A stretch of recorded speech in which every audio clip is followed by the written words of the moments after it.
Colonel Rob Maness has a lifelong record of providing dedicated service to this nation. Having worked his way up from the enlisted ranks to full colonel, he served our country for more than 32 years. He has served as a bomber squadron commander, bomb disposal technician, Joint Chiefs of Staff Operations Officer, assisted the National Security Team with the campaign plan for the global war on terrorism. He authored the first theater nuclear war plan and served as the Vice Commander of America's largest airborne intelligence wing. Colonel Rob Maness is a true American hero.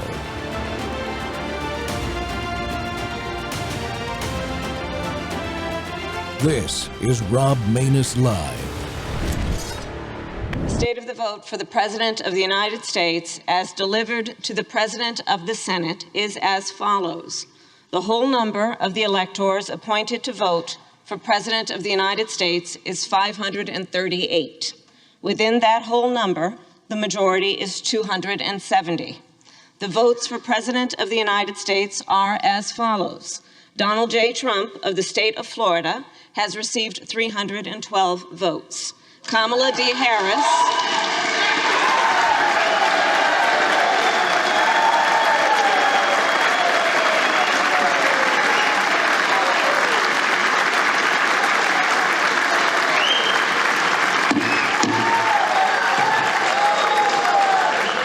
Kamala D. Harris of the state of California has received 226 votes.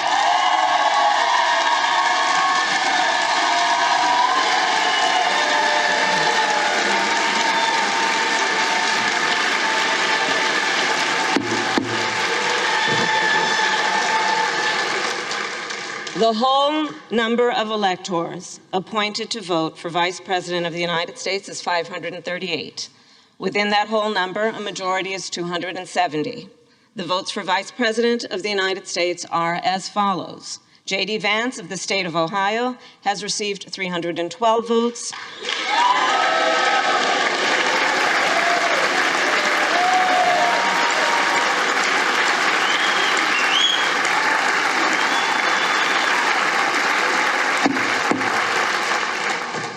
Tim Walz of the state of Minnesota has received 226 votes.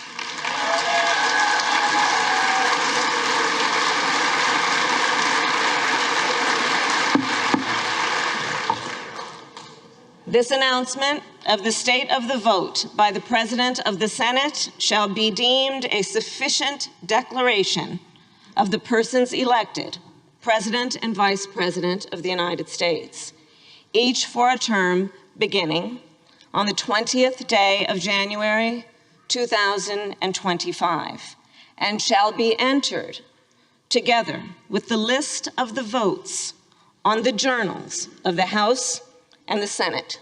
Thank you very much. The Trump transition train is rumbling down the tracks at full speed, folks. Welcome to Transition Tuesday, and the Rob Maness Show is live on Worldview Tube, our X Spaces simulcast, and Truth Social Plus, so catch us there. The stream from Worldview Tube on Truth Social Plus is 24/7 now. That's right, the train is full speed ahead for Team Trump. The January 6th Electoral College vote, as you just saw, that certification was completed without incident. And news reports of private conversations between Senate Majority Leader John Thune and President-elect Trump are indicating that some more contentious nominees like Pete Hegseth for Secretary of Defense and Robert F. Kennedy Jr. for Secretary of Health and Human Services indicates that they have the votes for confirmation right now before their hearings. This is great news, of course, because expectations are high that the 47th president and his team will hit the ground running on January 20th at noon Eastern Time. In order to do that, though, the rest of the team below the principals will need to be getting underway very quickly thereafter. We've been covering a group of potential appointees nominated by a group of active and veteran military members called the Rank and File, and one of those leaders on their list is my guest today. I don't normally read full bios, but the information in this one is very important for you to understand the context of this candidate. Her name is Melissa Cunningham. She received her commission as a distinguished graduate from the United States Air Force Academy in 1996. She served in various assignments, including on the Joint Staff, the Inspector General, academic instruction, the cyber operations world, combat communications, and air mobility ops. She's also served as a Deputy Executive Assistant to the Chairman of the Joint Chiefs of Staff. As Joe Biden might say, that's a big effing deal. She commanded the 92nd Communications Squadron and deployed in support of Operation Iraqi Freedom. In addition, Melissa served as an assistant professor of management at the officer in charge of the women's rugby team at the United States Air Force Academy. She's also led as the director of communications for the National Capital Region Military District of Washington and commanded the 67th Cyberspace Wing. She served as the deputy director of the Joint All-Domain Information Advantage Task Force on the Joint Staff, charged with the responsibility to support the development of the joint warfighting concept in that area. Prior to her forced retirement, she served as the director of cyberspace operations and warfighting communications, Office of the Deputy Chief of Staff for Intelligence, Surveillance, Reconnaissance, and Cyber Effects Operations at the Headquarters Air Force on the Air Staff in Washington, D.C. And as the director, Melissa was responsible for integrating cyberspace warfare capabilities into the joint fight through strategic vision, policy guidance, and resource advocacy. Mel was promoted to the rank of Brigadier General on June 2nd, 2022. Listen up, folks. But she was forced to retire 2 months later when her medical and religious accommodation requests for the COVID-19 vaccine were denied. Melissa is currently on the board of directors for TRAQ, I think is the way to pronounce that. What's really cool is that's a startup for quantum computing. Right. And she's a substitute teaching for Colorado Springs Christian School, volunteering for the Special Needs Ministry at New Life Church in Colorado Springs, Colorado, and attending Charis Bible College. Mel Cunningham, welcome to the Rob Maness Show. Thank you, Rob. What a privilege and honor to be on your show. Thank you very much for inviting me to join with you today. Well, I appreciate you coming on. I don't know if this is your first time appearing on live broadcast television, but if it is, congratulations, you're here. As it is with technology, usually I can see my guests, but today, for some reason, the technology is not enabling me to do that, but we are broadcasting and we're live. Let me start out by asking you this first question, Mel, and that is, let's talk about your experience as a senior leader, a general officer, in this process that denied you your religious and medical exemptions for the COVID-19 vaccine mandate order. Absolutely. So let me start by telling you that in January of 2020, I actually contracted what we now call COVID-19 and recovered fine. And throughout that year, and this is kind of important to the story, I was helping one of the caregivers for my kids earn their bachelor's degree, and they had to take a basic psychology course. Well, in helping her with that, one of the experiments that comes up that they talk about a lot is the Milgram experiment. And I think many people are now more familiar with that after the last 4 years. But it was pretty recent in my mind because I was helping her, that as I started through this process, it started echoing a little bit for me. So came out of command in 2020 and went to the Pentagon to help on the Joint Staff, to help with the warfighting concept. And while I was there, I found out that I had a line number for 07. And then 1 month later, I got direction to come and get the COVID-19 shot because they were pushing them through all the general officers first. And that did not sound right to me. First of all, I wasn't a general officer at the time. I had a line number. But I did not understand why they would put it through the general officer course first. If this was a miracle drug, why we wouldn't be protecting people that had comorbidities first or triaging them in that manner. But that was not how it was done. They wanted to push through. So I asked if it was mandatory. They said it wasn't. So I said, it's strange to me because we always say that that leaders will eat last, right? And so why would we as senior leaders be going first? So I said, I yield mine to somebody who actually might need it. Well, during the course of that year, in 2021, my husband and I had some conversations, and I said, maybe I should just get my antibodies checked to find out if, I do have this resistance or natural immunity to this. So when I went down to the Pentagon Health Clinic to ask if I could have a antibody test, they told me that it was not authorized, but it was mandatory for me to go and get my first shot and then 2 weeks later get a second shot. I was like, well, that's not the right answer.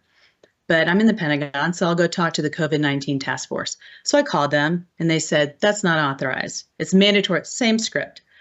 And so they said, but you could talk to a PCM. So I go to my PCM, which is a primary care health manager, which happened to be a civilian contract. And when I asked for a myriad of blood tests, because I was due for physical, I said, oh yeah, and a SARS-CoV-2 antibody test. And she said, everything was fine until we got there. And she said, that's not authorized, but it's mandatory for you to get your first shot today. And I'm like, this is the same script. And I started having those feelings. I'm like, I think I'm living in the Milgram experiment. Now, why that is kind of ironic is I am writing a paper on information warfare. And so I see the same ideas that we would push on our adversaries being used against the American public and our American military. And that wasn't right. So I decided I needed to do some more information. Now, Rob, I'm a person of faith. And so during this entire time, I am praying. And I heard God tell me in one of my prayer times, he said, Melissa, it's about to get 7 times hotter. And I said, 7 times hotter. He said, Daniel 3.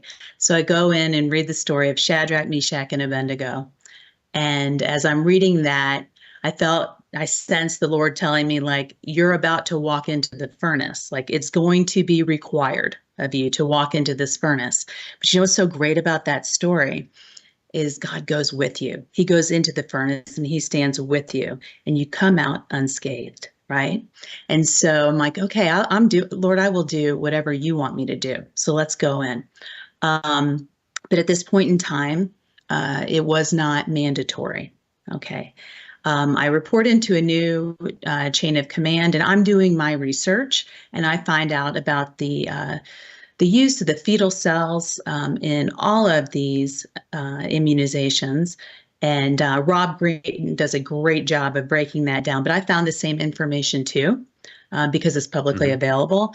The other things I found out, Rob, which is very interesting, is I could see, again, publicly available information. It was not hard to find, but where we partner with Planned Parenthood to deliver children early, so there's federal funding going there, that are later dissected. This is how they get the fetal cell tissue through third-party intermediaries, and they sell those to NIH, different college universities, but you could see it in the NIH budget. Like, it was publicly available. So now I am looking at this and beginning to understand that in our government, we are federally funding the sacrifice of children. And then it is programmed, because you could see the 5-year spending program of where they plan to do it 5 years into the future. I bring this information to my chain of command because at this point, this is trafficking of human body parts. And we take computer-based training every year about trafficking of human beings. And I'm like, this is not right on so many levels. Let me bring it forward to the chain of command. When I brought that forward, that's when my eyes really became open, because I was told that this was for the greater good. And when I replied back, sacrificing of children will never be for the greater good. I was told by my senior leadership that even if there were any religious accommodations for this vaccine, I would still be kicked out for this radical religious belief. And I countered radical as in Judeo-Christian values that our country is founded on, and they're like, it's for the greater good. So I knew that at some point, at some level, senior leadership was aware of these practices. So I did put in a accommodation, and I went through that process. And the Lord was talking to me about Gideon. So I'm praying, and they said, well, and I kind of ran the numbers, and I watched how Gideon's army, started big. Then he said, everybody who's afraid, send them home. So 22,000 go home. And at the end of the day, when I looked at the numbers, there's only about 1% of Gideon's 300, of the total that started. Mm-hmm. And I was like, Lord, I was just praying for a remnant. I'm like, let a remnant stand up.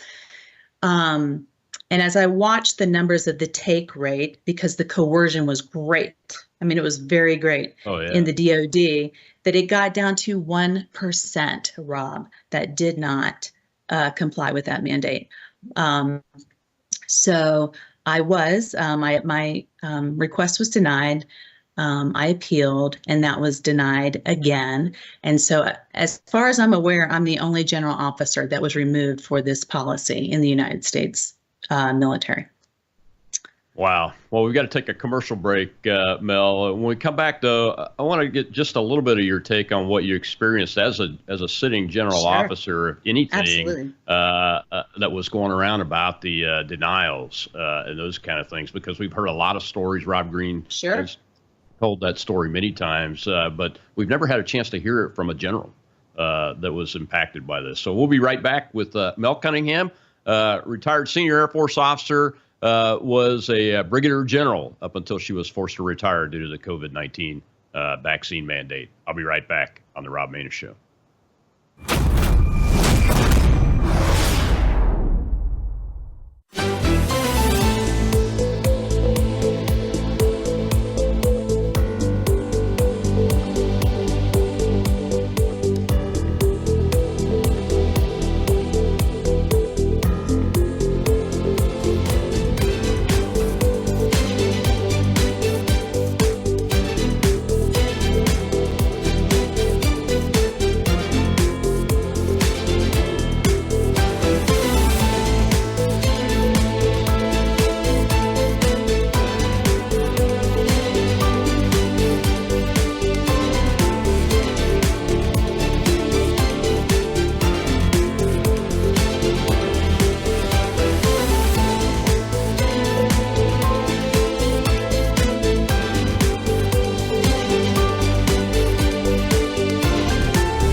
Tonight, the Treasury Department notifying Congress it was targeted by Chinese state-sponsored hackers in a major security breach. The department says it learned earlier this month hackers were able to infiltrate a third-party software provider, remotely log into Treasury employees' workstations, and gain access to unclassified documents. The Biden administration warning just days ago about China's threat to the telecom sector. The reality is that China is targeting critical infrastructure in the United States. Just last month, a China-backed group called Salt Typhoon hacked into 9 telecommunications companies, gaining access to the cell phones of high-profile Americans, including top Biden administration officials. Welcome back to the Rob Maness Show. It's Transition Tuesday, and we're talking with one of those folks that's been nominated on the list of the rank and file, which are individuals that stood up to defend the Constitution and were harmed by the COVID vaccine mandate order that turned out to be illegal in the Department of Defense. And this potential nominee is Brigadier General Melissa Cunningham. Mel, welcome back. You were talking before the break that about your experience and everything. The one question I have before we dive into a little bit more about from your military professional expertise on that opening clip there is what I want to talk about that for a couple of segments. As a general, when you were talking with your peers or maybe even some superiors in private, were there any discussions about this outright denials that appeared to be blanket denials of things like religious accommodations? Because that's the way it appeared to those of us on the outside. And we've got some legal documents that show that there was some conversation about that at a very, very senior level, the most senior level in the U.S. Air Force. I was just wondering what your experience was as a general, since we really haven't had a chance to get that kind of information out to folks. So, Rob, candidly, I would tell you when I would bring these things up, because I'm kind of skeptical and I'll question things. But when I would present some of the just, I want to say common sense, like a risk to force, risk to mission. We do those calculations. When you look at, I'm like, when I would bring this up with my peers and say, hey, we've got a virus and our fighting force has a 99.99% rate of being fine. Why would we risk 100% of the force with an experimental, now that we know it's like a bioweapon shot, or why would we do that when we know we've got a 99.99%? And I will tell you that most of the time it was kind of like a blink, like what? Like they weren't doing the risk calculus. Many of my peers told me I didn't even think about it. I just got it because they called me and told me to get it, so I got it.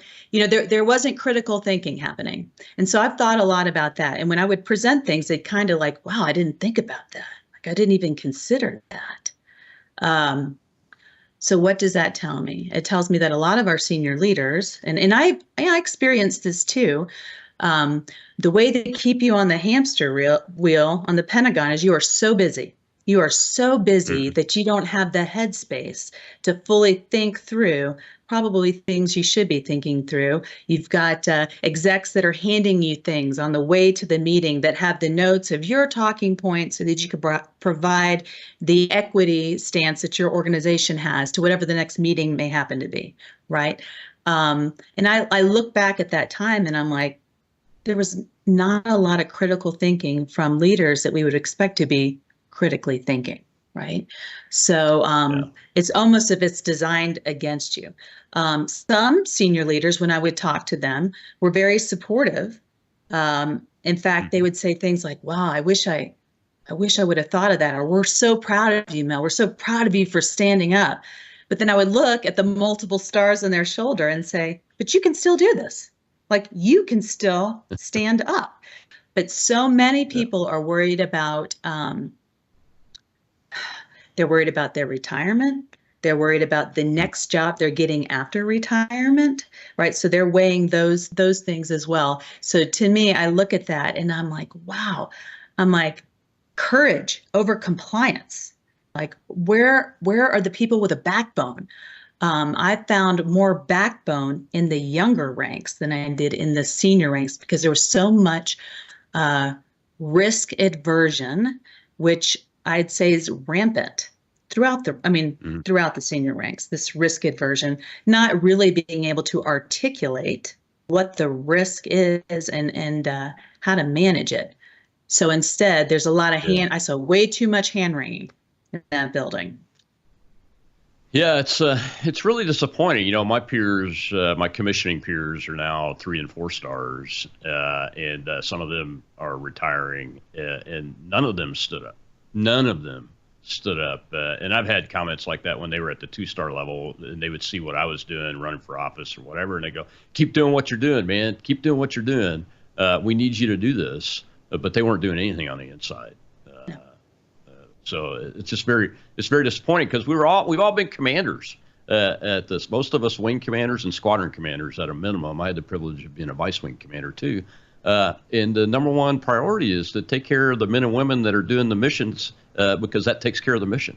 So absolutely. To hear you say, I actually said to them the 99. It's a 99% rate of being okay. Why are we taking this risk? And nobody really taking that by the horns and running with it as a collectively, because there's safety in numbers. I mean, if a group of 10, just 10 generals had gotten together and said, Chief, we have to talk about this, and here's why, things might have turned out differently. Well, I do have a hand up in the audience. I want to take a question from them real quick, and then I want to dive into your wing commander expertise because you're the first cyber wing commander I've had an opportunity to talk to and talk about this China issue. Go ahead, Rob. The Patriot Rob is our host over in the space. Go ahead with the first question.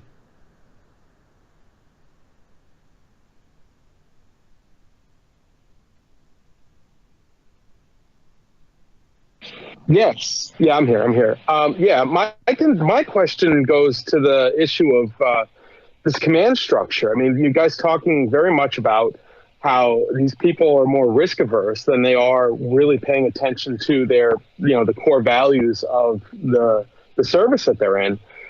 Do you believe that in this coming administration that maybe there should be some reorganization of this upper ranks and figuring out what is actually necessary, just like they're doing the DOJ with other areas? I mean, maybe it's time to kind of reevaluate the upper structures of the military system, especially places like the Pentagon, to make it work more for the people that are actually in the service, so that they're protected and they're able to get the things that they need, as opposed to, hey, what am I going to do when I get out? And, is Raytheon going to hire me, or whatever else it may be that they're thinking? Great question. Go ahead, Mel.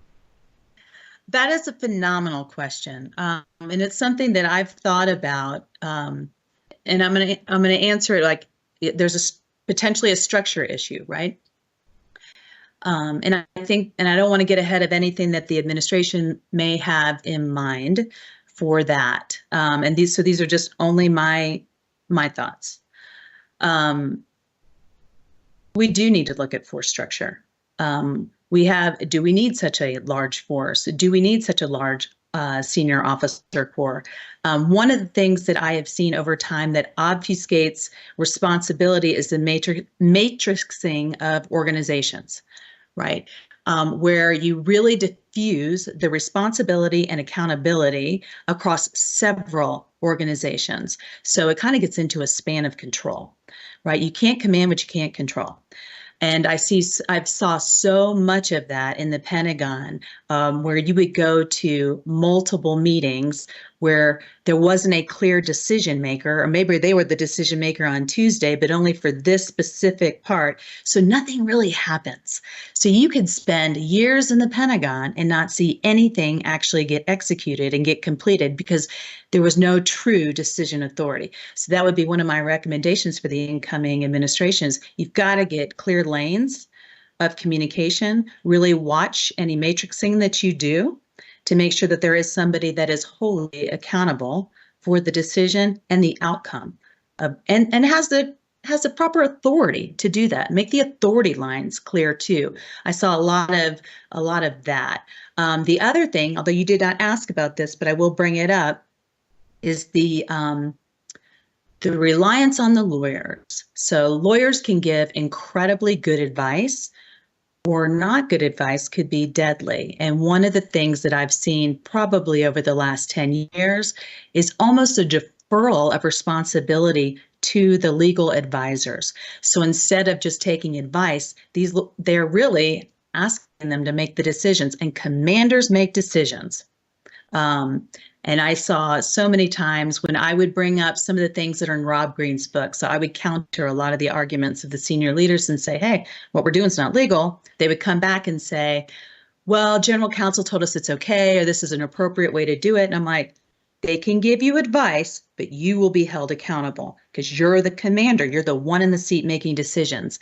So I see a lot of pushing away of accountability and responsibility. When you're the commander sitting in the seat, that's you. And I haven't seen enough of that either. Well, that's good news. I'm about 10 years removed from when you were in that seat. And my audience has heard me say it many times. Lawyers advise, commanders decide. That's the way I was raised by all of my people that I worked for as commanders, and how I commanded in every position. So I'm glad that somebody still believes that. Yes. And hopefully I'm confident there are still more people that do believe that. Do they have the courage to be able to speak out and speak up effectively in order to stop this if it happens again? Because this type of challenge is something that as you know, Mel, and just for the audience's purposes, it's something that we learn to deal with, in my case, from the time I was an E1, is learning to try to deal with the absolute power that's held over you when you know something is wrong. And that's the difference, is that we need a cadre of officers and senior civilians and senior enlisted that understand how to do that instead of just going along to get along. Well, we got to take another break. When we come back, though, I want to get your take on cyber warfare and what China's up to, and really educate my audience on what are the authorities for the Department of Defense and wings like your cyber warfare wing as a wing commander, and what you can do to defend us from things like what we saw and what we'll see in the next clip here, Operation Salt Typhoon and Bolt Typhoon coming from the country of China. We'll be right back with once Brigadier General Mel Cunningham, United States Air Force, here on Worldview Tube.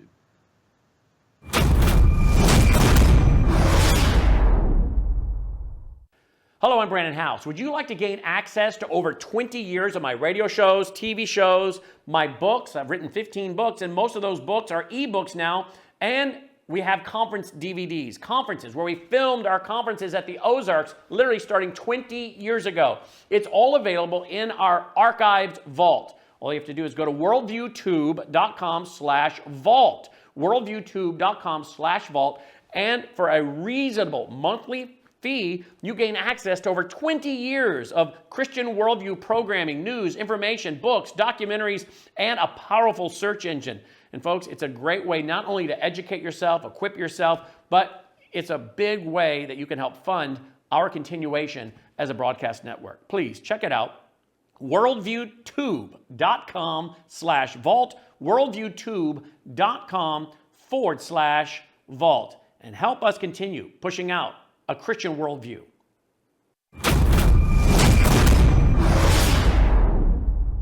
You know, China is also part of this because China has been supportive of Russia.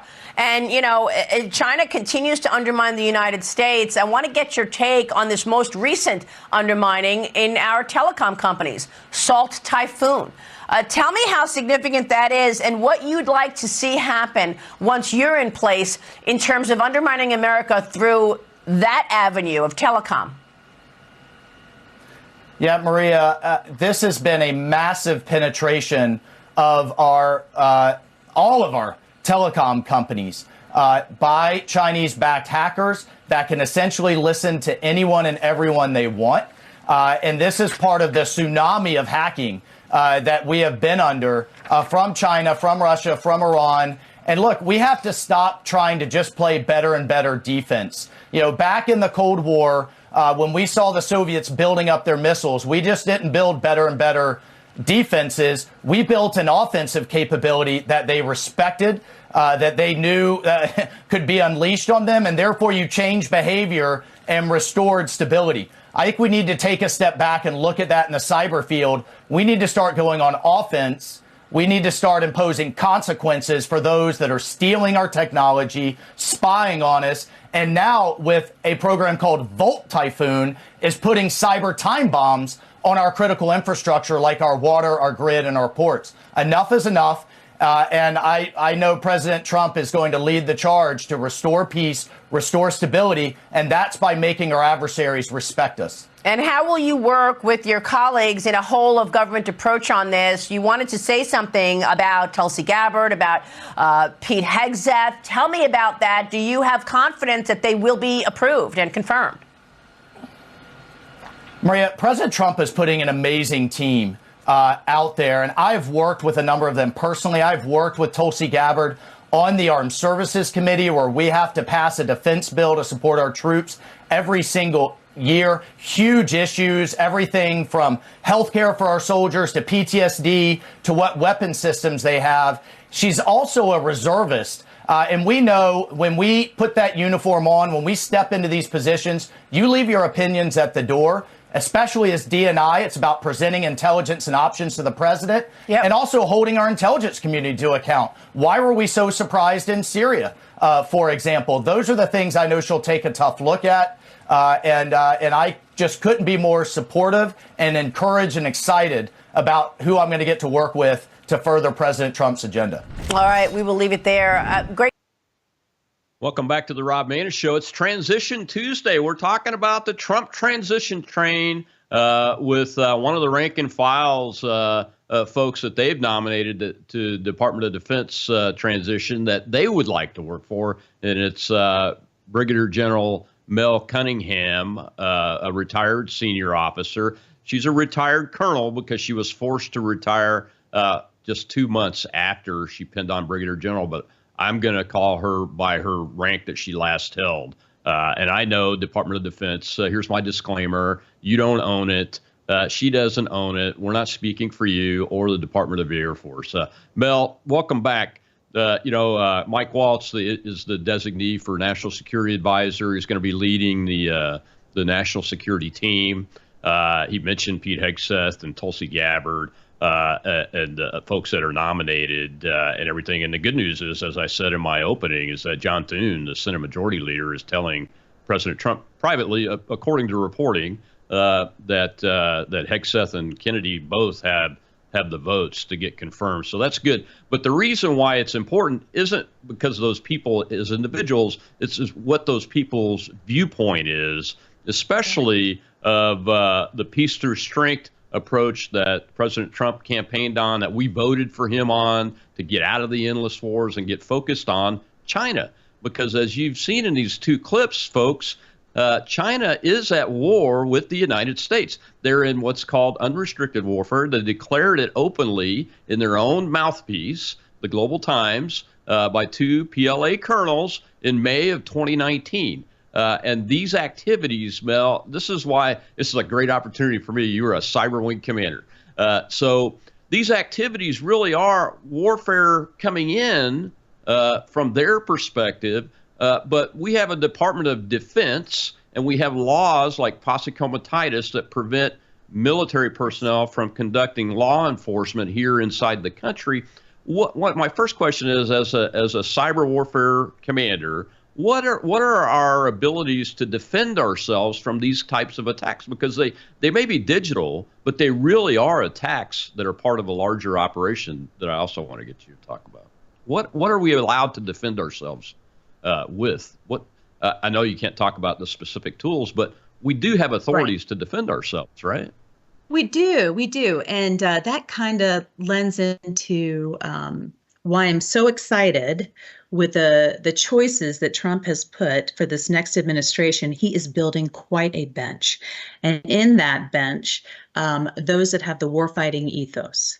And I love the clip that you just played because it kind of lends to going on the attack, going on the offensive, right? One of the things that President Trump did in his last administration is he signed Presidential Decision Memorandum 13. And why that is important is because during that time or previous, during the Obama administration, we had very, very limited use of cyber capabilities.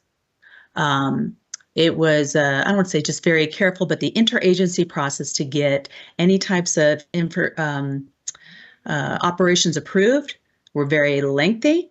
And sometimes in this space, it can be very, it needs to be very fast, moving at the space of military operations.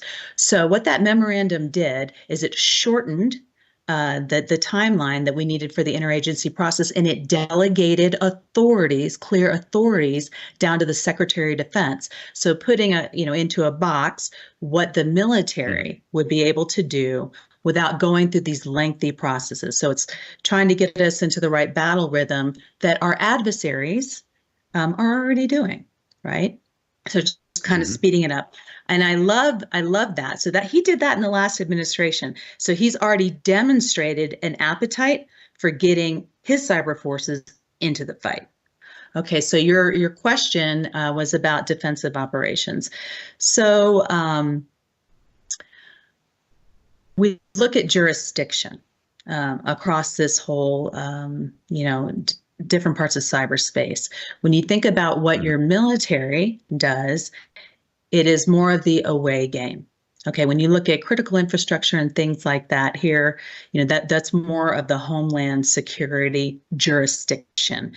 So So your military operators, unless there are partnerships with different National Guard, and we have done that. We've done that for some of the oil and gas critical infrastructure, looking at different things like that, how to protect and make sure their training is up to date in the defensive spaces. So that is a possibility, right? But you're working at the state level.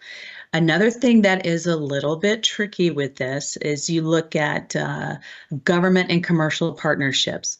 You know, many of these entities that we're looking at protecting, and we look at critical infrastructure, those are owned by commercial companies, right? So where does the responsibility start and end?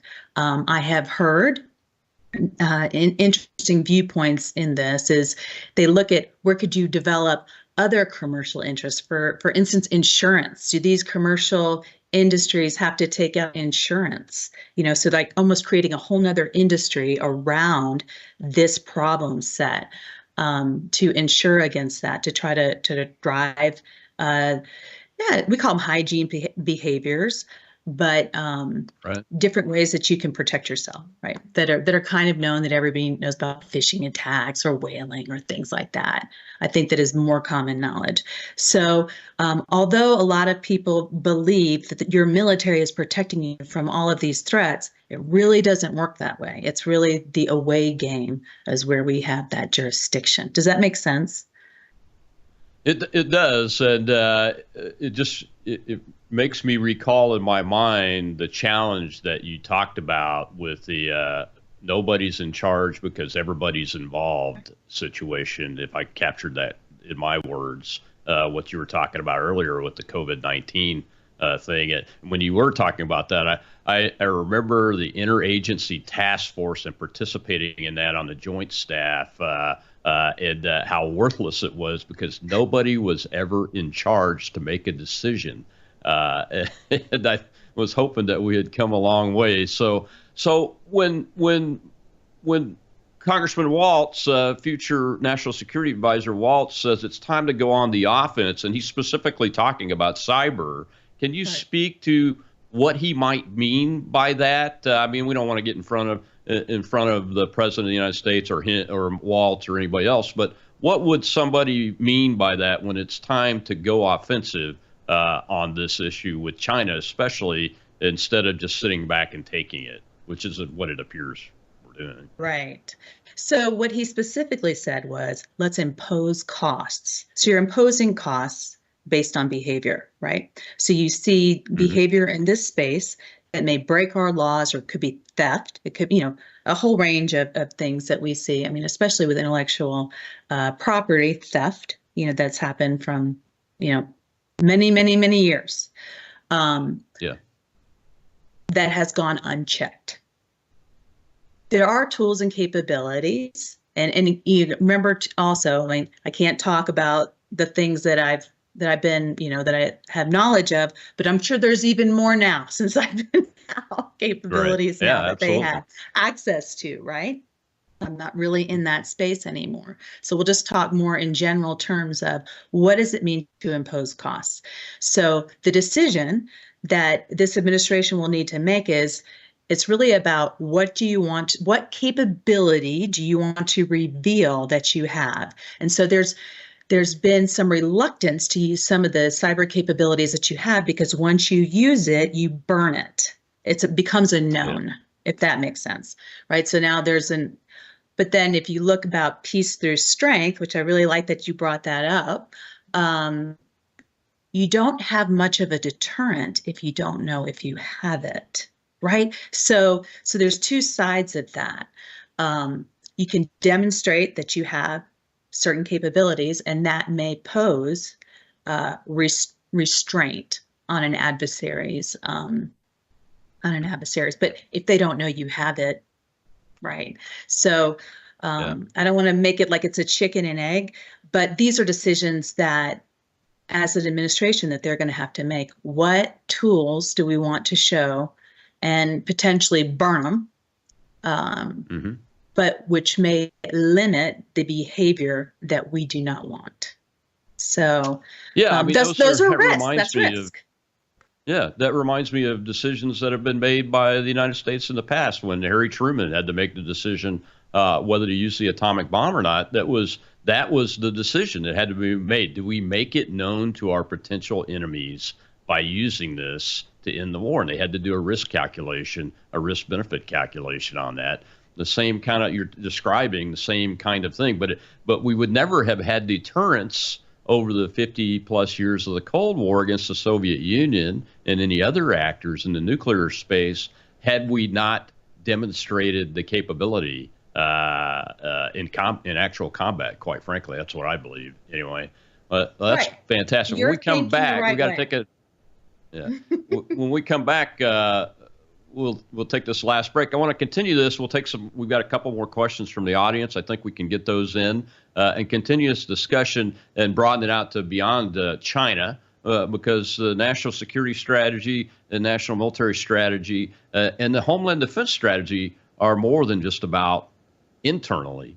They're also about externally in other countries in the world beside the communist Chinese. We'll be right back on the Rob Maness Show with Mel Cunningham, one of the rank and file nominees.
President. A majority of Americans, 54%, say they expect him to do a good job as president. Show here on Worldview Tube, and not sure what happened to our clip there. Go ahead and bring it back up if you can, Reagan. As president, a majority of Americans, 54%, say they expect him to do a good job as president. And we asked specifically, do you have confidence in all of these areas about how Trump will perform and his ability to handle it? And once again, as we saw throughout the campaign, the economy is issue number one of his strength. 65%, 2/3 of Americans in this poll say they have some or a lot of confidence in Trump's ability to manage and handle the economy as president. And you see Russia, Ukraine follow there, then immigration, and his leadership skills, his what he intends to use his power for, whether that'll be responsibly not, a bit lower. But again, all of this is majority support. So that is where things stand right now. Welcome back to the Rob Maness Show. It's Transition Tuesday. We're talking about the Trump transition train, and that with Mel Cunningham, a retired senior Air Force officer and cyber operator, communications expert, and Mel. I just wanted to show that little clip to emphasize, number one, that this president got the majority vote of the popular vote, and the majority by 4 points. At a minimum, think he's going to do great and is doing great with everything that involves what we're talking about, because even the economy is the key piece of national security. You know, reestablishing energy dominance will do a bunch of things for our national security, in addition to eliminating inflation and price increases across the board once the transportation system starts, bringing those lower fuel prices in and those kind of things. But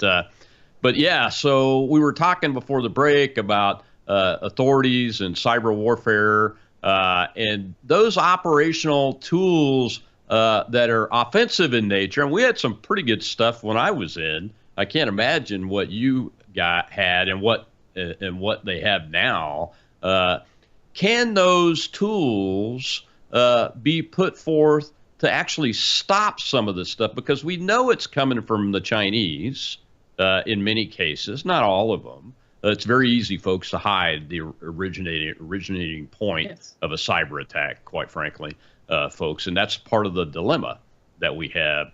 But if you were tasked as a commander to implement an offensive tool, once the decision on the risk benefit has been made that the benefits outweigh the risk of revealing this tool, could we defend ourselves in a way that we could eliminate a lot of this stuff coming in, like the ability, like Bolt Typhoon, putting essentially digital time bombs on our grid and other digital infrastructure? I mean, those kind of things have to be addressed and eliminated. We can't just let it sit there. That's totally different than the Chinese being in our telecom systems. We can work that issue in real time and project into the future on it. But if you've got digital time bombs sitting on key points in your infrastructure, like the grid, as an example, that's a problem that's got to be eliminated. I was in EOD when I was an enlisted guy, and we would never let a bomb sit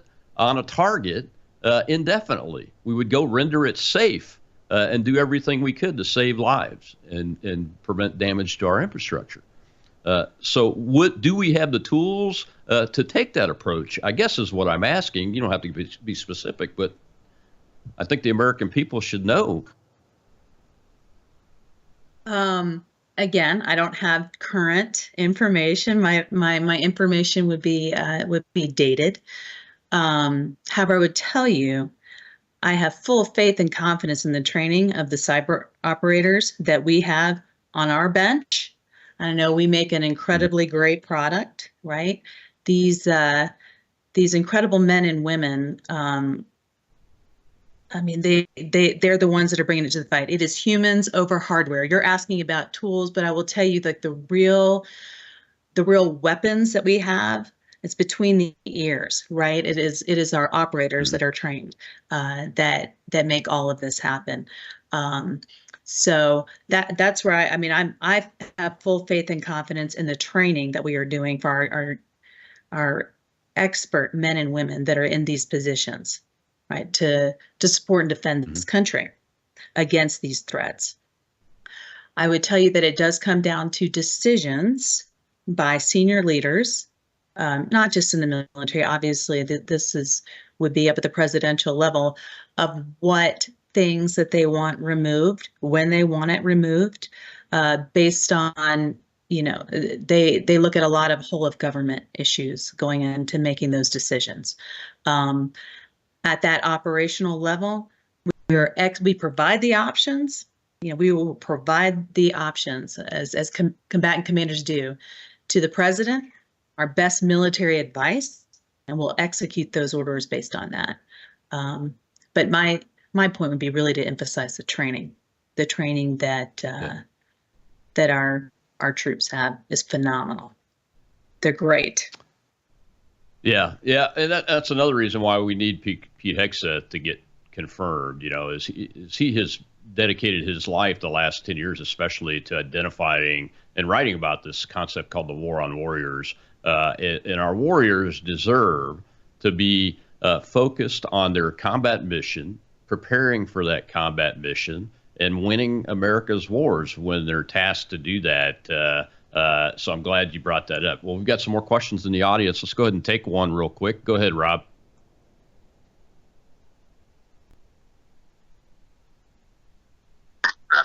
Thank you, Rob. General, as a woman who served in the Marine Corps in 1979, I have to say, I am so proud of you. You have no idea. God bless you. And God bless your discernment about the vaccines. My question to you is, because so many of you were asked to leave the military, would you go back in if you had that opportunity to serve as the general you should have been? That's a great question. That is a really, really good question. I think we're all here to serve, right? That's what we wanted to do. That's what we signed up to do. We took an oath to the Constitution.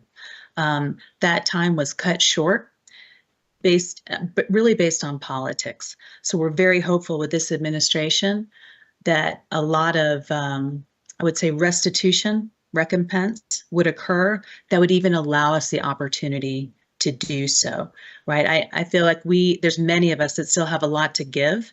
And I've kind of described myself as a flex player. Where do you need me, coach? Put us in. Put us in where you need us to get the most good done during this time frame. We're just here to serve.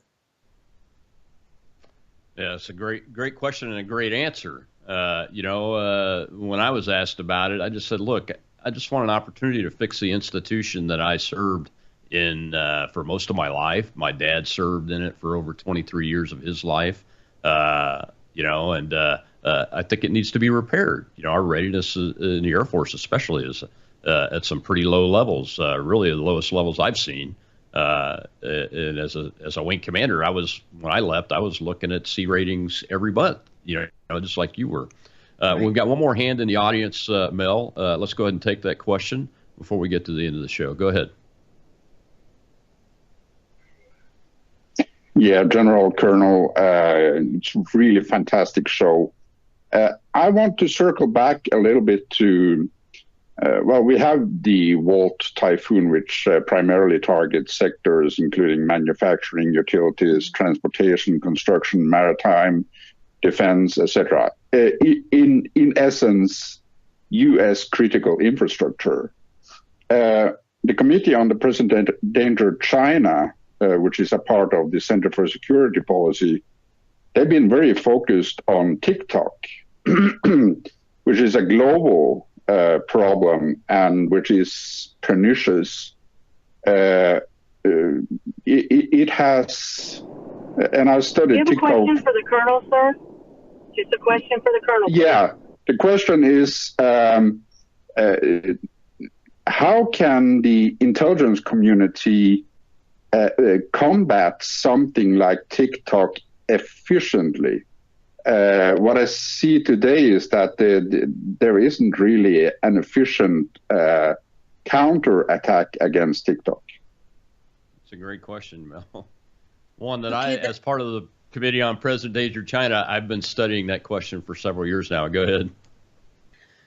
So, we bring up TikTok, but I think you need to look at all of the different social media platforms, right? And so there's many different avenues of attack. Some of these have to do with stealing, we've talked about stealing information. Some of it is about all of the information people voluntarily put up about themselves on all these different social media platforms, which is training different AI systems for many foreign nations and even our own, right? So my greater concern would be about the information environment with what those platforms do. Are they all bad? Maybe not. Some people use these platforms to get out truth where they can't do it in other spaces. And that's something we got to consider as well. But in other, in other places, it is used for nefarious tools. I think the social media platforms are going to be a very hard thing to navigate because we have liberties, especially in this country, according to the Constitution. So how do you manage that, right? We've got to be able to have freedom of speech, and there must be an avenue to do that where it is not censored. On the other hand, people need to be smart and understand that anything that they put online can and will be used against them by a foreign adversary, if that makes sense. There's some prudence that we all need to use. It absolutely does. But you've come full circle at the beginning in the first segment. You talked about information warfare and what's really happening. And, I called it influence operations when I was on the Joint Staff was the term that we used the most. But it is information warfare. And isn't isn't it better if we fight information warfare by putting the correct information out and the truth out more effectively and efficiently than banning something? And I have to be honest, I was on the side of banning TikTok initially when we first started looking at this on the CPDC, and I'm not sure President Trump's on that train anymore, even though I know he's talked about it a while ago, but he's more recently said, hey, before we ban it, we want to take a really good look at this and see if there's another way to address the problem. Well, Mel, we're out of time, unfortunately. Thank you so much for coming on. I've had your X account showing during the entire show. Tell folks where they may be able to find your work besides X, if there's a website or something like that. So Rob, I keep a very low digital profile, very low. I don't have any websites or anything like that. Okay. Kind of for the reasons why I just told you. You won't see me on Facebook or any of those other platforms. Really, I just want to thank you for this opportunity. I feel very privileged to have been nominated, and I'm sure you do too, by the rank and file. That's probably meant the most to me in any of these things, that they would have the faith and confidence. So thank you very much for your time. Thank you. Okay, thank you very much. Tomorrow's Whistleblower Wednesday. Matt Tardio here to talk about the question that some people on the left have already said publicly. Are veterans and Army soldiers being trained as domestic terrorists more than anybody else? That's crazy. But we'll talk to a Special Forces Green Beret, a former guy that actually knew and worked with Matt Livelsberger, the individual that allegedly set the car bomb off at Trump Tower in Las Vegas. I'll see you tomorrow on The Rob Maness Show.